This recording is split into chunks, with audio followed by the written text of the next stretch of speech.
as I mentioned it in the introduction, initiative usually doesn't come to us freely. When we are playing an even game against someone of similar strength to us, usually we need to give something in order to obtain the initiative. In the following two games, I'm going to, or rather through the next two games, I'm going to model to you what it looks like when we grab the initiative. And actually this is quite interesting because usually it's hard to put a finger on at which exact point did the game slip away from one player and did the initiative go to the other. And so I would like to model this to you through two really excellent games actually. So first we are going to look at Korchnoi against Zaitsev, a very old game actually from the early 60s. The game is going to be the Queen's Gambit declined.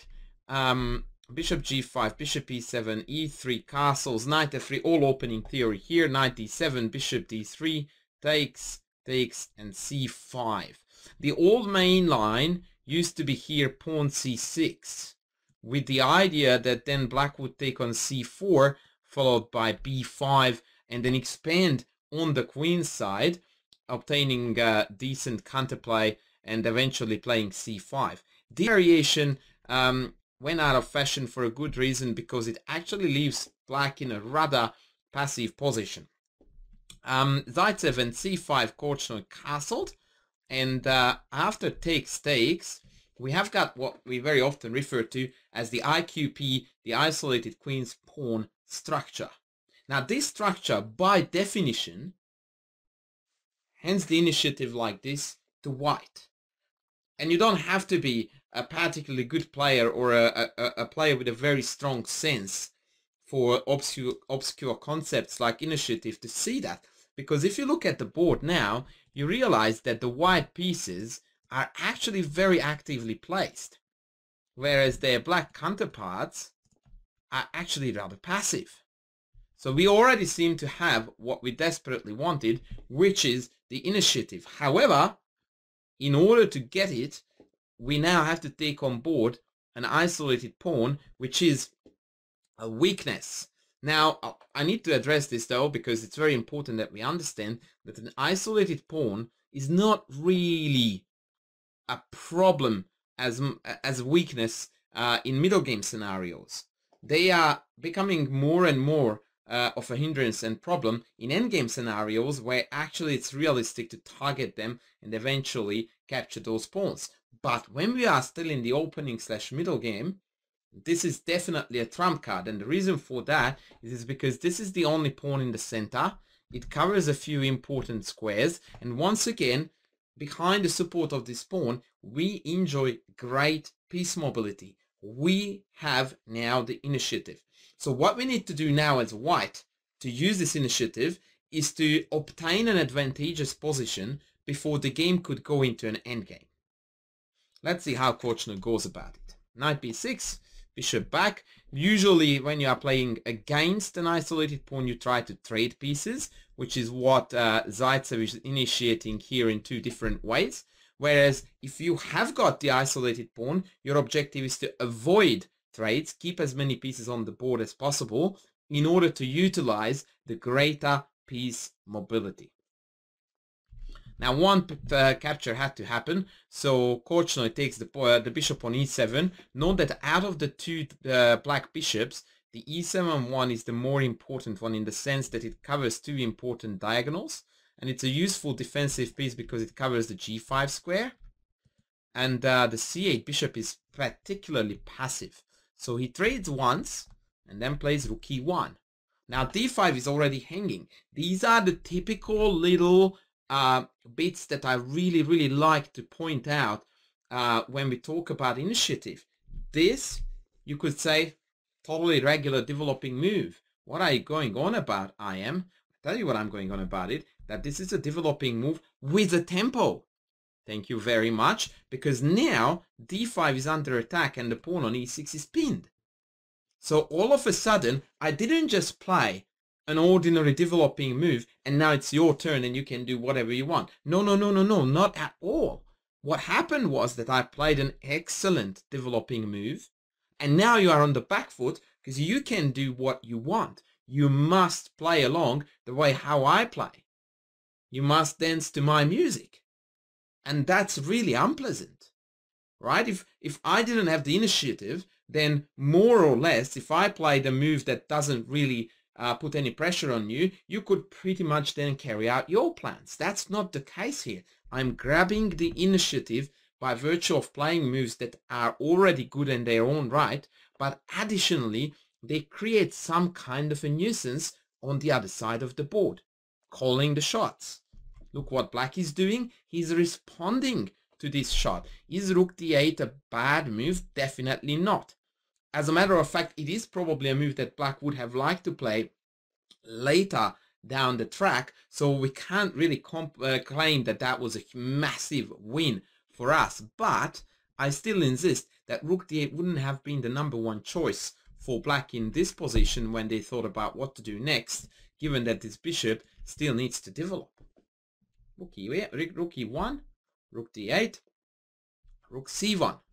Once again, we are developing, and again, you can claim that there is a little bit of extra with this move that has been added to the equation, because the natural bishop d7 potentially could be met by another piece. Oopsie daisies. So we can't do that, and if black avoids, like moves out of this problem, then later on the extra addition, which I actually wanted to highlight to you, was that once these guys are gone, then I can penetrate with the rook and be extremely annoying. So again, look at this developing move with a little bit of extra spice. Black's moves are definitely not coming with that extra oomph. So it's very clear to see that white has managed to seize the initiative in this game by simply allowing, or rather undertaking, an isolated pawn scenario. Black played here at f6, which is a little bit iffy, but he felt that the tension was building up on the d5 square too much, and so that withdrawing the knight was necessary. Queen e2, not much to add there. Very logical developing move, removing the queen from the d file. Queen b4. Now this is a sign that something is not going right. And again, when I said queen e2 and there is not much going on, I actually lied to you. That was not true at all. What is going on now is the fact that we are actually building up a significant pin on the e file, and so the most natural developing move for black, bishop d7, is again unplayable due to d5. And by the way, initiative does have this nature that when it's done well, and I'm going to probably say this a lot along this course, but the reason for that is because I really want it to stick. And that is that when it's done well, it really is similar to a snowball effect. Meaning that it starts as something small, but as it starts rolling down the hill, it picks up more and more and more and more, and eventually it becomes so big that it just takes everything in its way. And initiative is a little bit like that. We go back a fair few moves and we go like, yeah, a little bit of space advantage, greater piece mobility, but nothing really to write home about yet. And then we go into this game, and about, 5-6 moves later, we begin to realize that the white pieces are already almost all of them reaching optimal squares. Optimal squares, meaning that once they are there, I'm looking for actual tactical strikes to finish off. And black can hardly point at a piece in his own camp that he could go like, loving that one there. And so this is again a textbook case. Look at this. We play queen e2. We are improving our pieces. Queen is brilliant on e2, adding an extra threat. Black dodges the threat by playing to b4, but it doesn't add any value to his position. He's still at home with the bishop. He's still at home with the rook. The knight on b6 is pretty awful. And whilst the rook on d8 is okay, but now that means that there is a one fewer defender around the king too. Knight e4. Korchnoi is quite keen to trade this off, which goes, by the way, against the idea of playing with the IQP, but if you think about this trade, followed by either bishop c2 or knight g5, we immediately realize the value behind this concept, and that is that now we are about to create an attack. So now our initiative is reaching the next phase, when the snowball is becoming a little bit bigger, and that is when it goes into a direct assault, a direct attack onto that king. Good stuff. So Zaitsev goes, no, thank you. I need that knight on f6. And then Korchnoi begins jumping around. Now, this is a scary move to face because it cuts off the queen's retreat. But the reality is that actually this is when Zaitsev loses the game. He should have played here b6 because after a3, queen a5, Korchnoi doesn't have anything better than come back and still claim a somewhat favorable position. Instead, however, good old Zaitsev went queen a5, which is a really mysterious move that does hardly anything at all. And again, look at how the position for white is just getting progressively better and better and better. It's just quite amazing to see.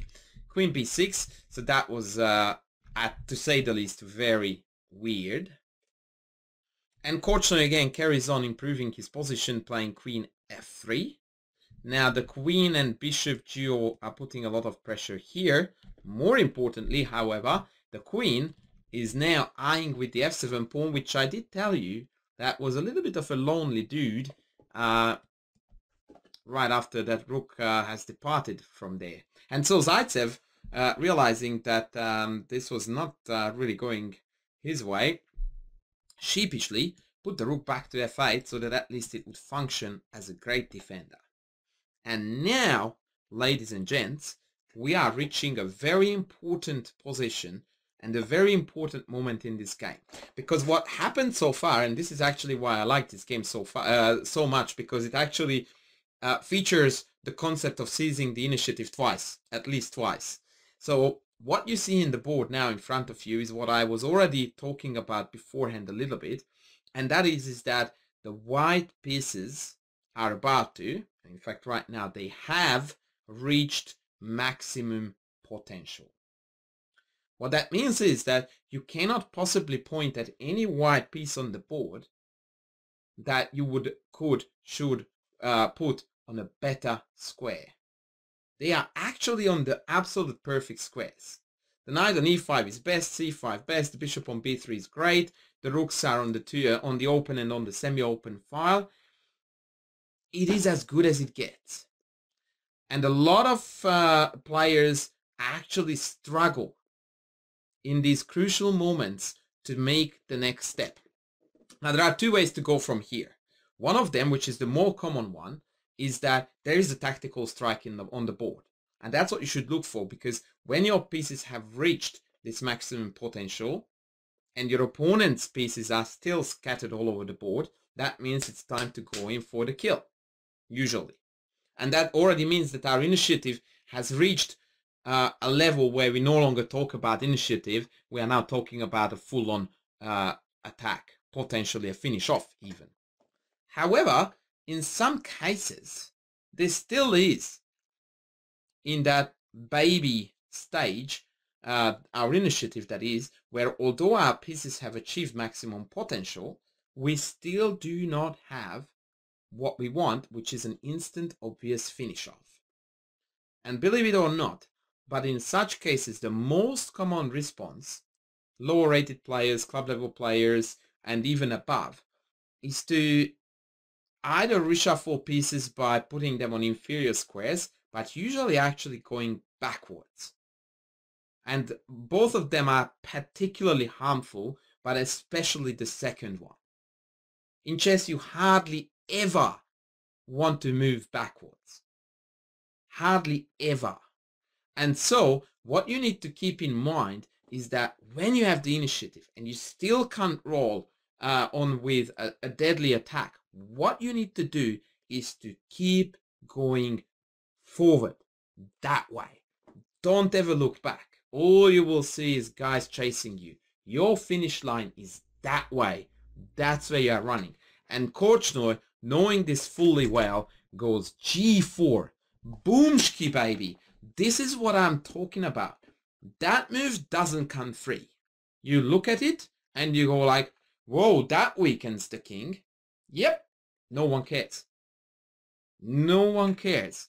Because that's a fundamentally irrelevant factor in this position. Absolutely irrelevant.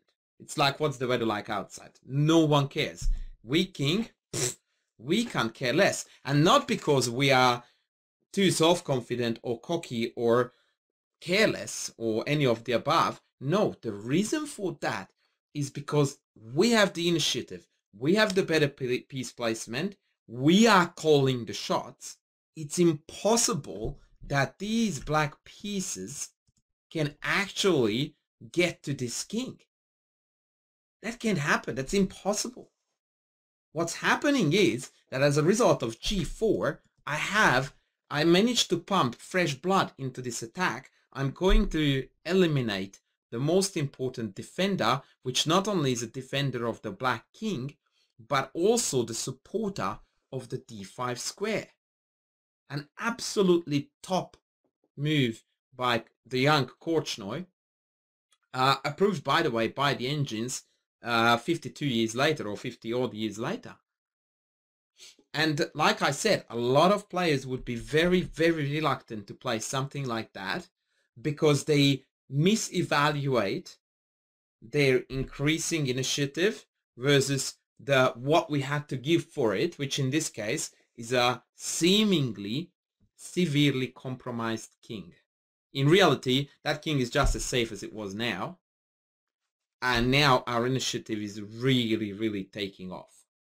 Zaitsev played in this position queen d8, another sign that things are going really, really poorly for black. Note that h6 would make matters worse because of course we are going to go h4.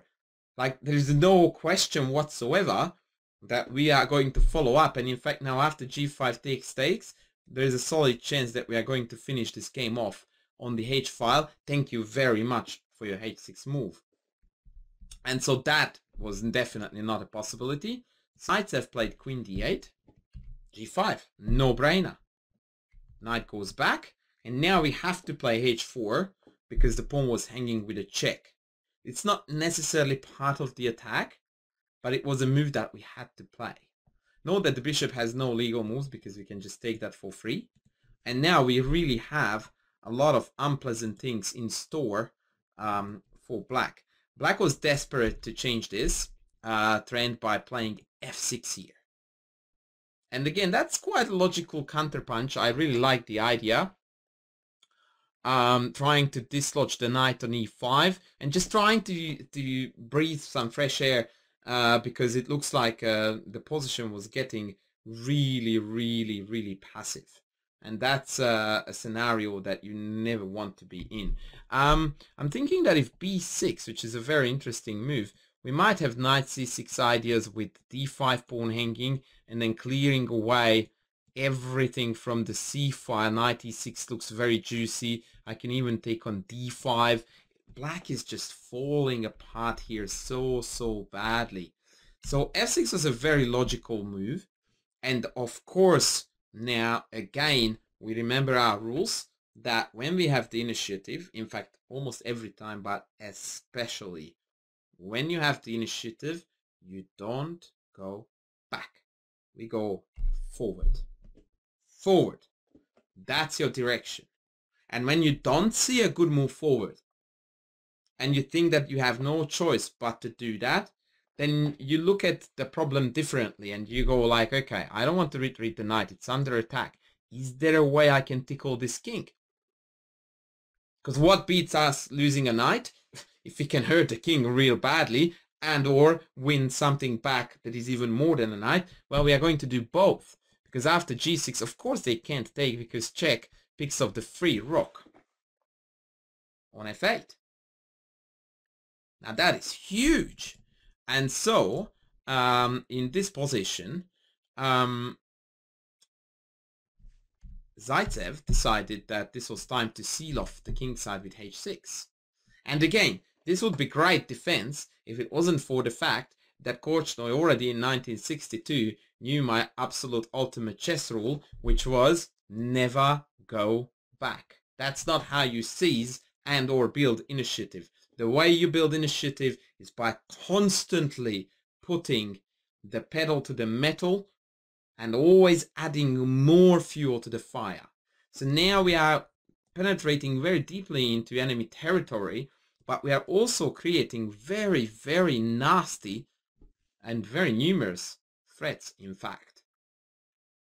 And this is something that we are going to again discuss later on.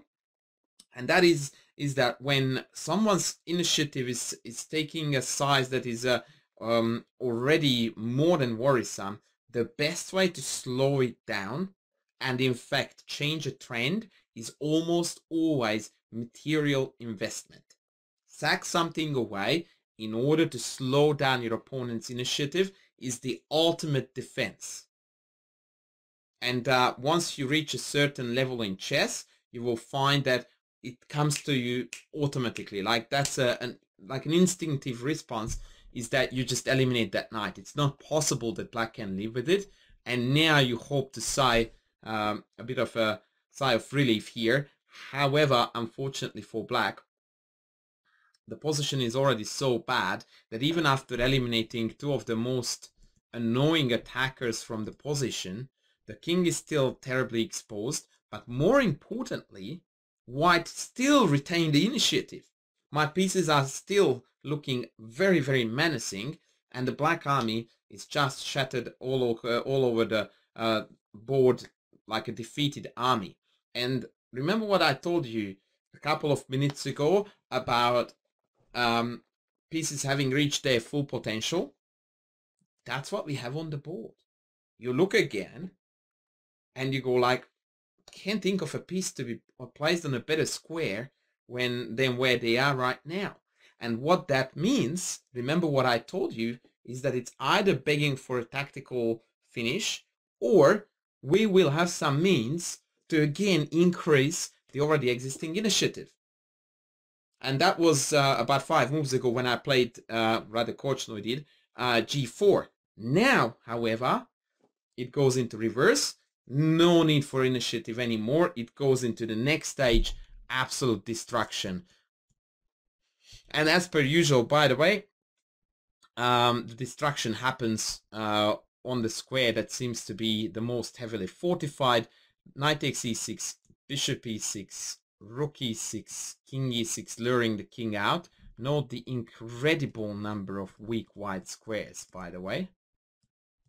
That's just amazing. With this amazing white squared bishop at play, no wonder that after queen e4, not only are we going to regain the knight, but still have a vicious attack going on. And at this point, Zaitsev decided that enough is enough, and he threw in the towel and headed for the canteen. And I guess he ordered something very strong to drink. Needless to say that after king f8, queen d6, queen e6, the various checks against the black king are going to lead to instant demise. This is basically it in a nutshell for you about what it means to have a position that offers you the potential to have the initiative. What does it look like when we seize it? And where does it take us when we follow it through consistently and carry out our plan to what I would call perfection? That was Korchnoi